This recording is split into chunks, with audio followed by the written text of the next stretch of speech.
CM Siddaramaiah ಅವರು ಮಂಡಿಸಿದಂಥ BJP ಅಂದ್ರೆ ಬಜೆಟ್ಗೆ ಅನೇಕ ಕಾಂಗ್ರೆಸ್ ನಾಯಕರು ಮೆಚ್ಚುಗೆಯನ್ನು ವ್ಯಕ್ತಪಡಿಸ್ತಾ ಇದ್ದಾರೆ. ಬಿಜೆಪಿ ನಾಯಕರು ಲೇವಡಿ ಮಾಡ್ತಾ ಇದ್ದಾರೆ.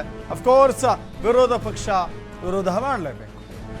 ಮುಖ್ಯಮಂತ್ರಿ ಬಜೆಟ್ ಅನ್ನು ವಿರೋಧಿಸಿ ಪ್ಲೇ ಕಾರ್ಡ್ ಪ್ರದರ್ಶನ ಮಾಡಿದ್ದಾರೆ.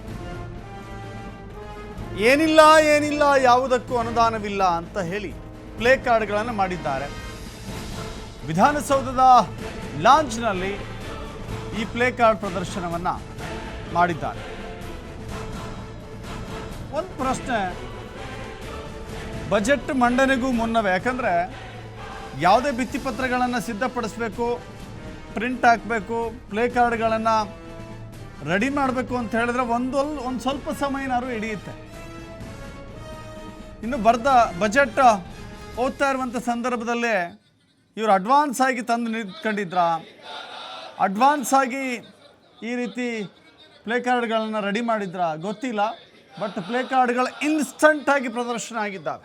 ನೋಡ್ತಾ ಇದ್ದೀರಿ, ಇದು ಬಿ ಜೆ ಪಿ ನಾಯಕರಲ್ಲಿ ಕಾಣುತ್ತಿರುವಂಥ, ಬಿ ಜೆ ಪಿ ನಾಯಕರ ಕೈಗಳಲ್ಲಿ ಕಾಣಸಿಗ್ತಾ ಇರುವಂಥ ಪ್ಲೇ ಕಾರ್ಡ್ಗಳು. ರೈತ ವಿರೋಧಿ ಸರ್ಕಾರ, ಸುಳ್ಳು ರಾಮಯ್ಯನ ಬೋಗಸ್ ಬಜೆಟ್, ಈ ರೀತಿ ಏನಿಲ್ಲ ಯಾವುದಕ್ಕೂ ಅನುದಾನವಿಲ್ಲ, ಈ ಎಲ್ಲ ಪ್ಲೇ ಕಾರ್ಡ್ಗಳು ಇನ್ಸ್ಟಂಟಾಗಿ ರೆಡಿ ಆಯಿತಾ ಗೊತ್ತಿಲ್ಲ. ಬಟ್ ಬಜೆಟ್ ಪೂರ್ಣ ಪ್ರಮಾಣದಲ್ಲಿ ಮುಗಿಯೋದ್ರೊಳಗೆ ಈ ರೀತಿಯ ದೃಶ್ಯ ಅಂತ ಕಣ್ಣಿಗೆ ಕಾಣಿಸ್ತಾ ಇದೆ.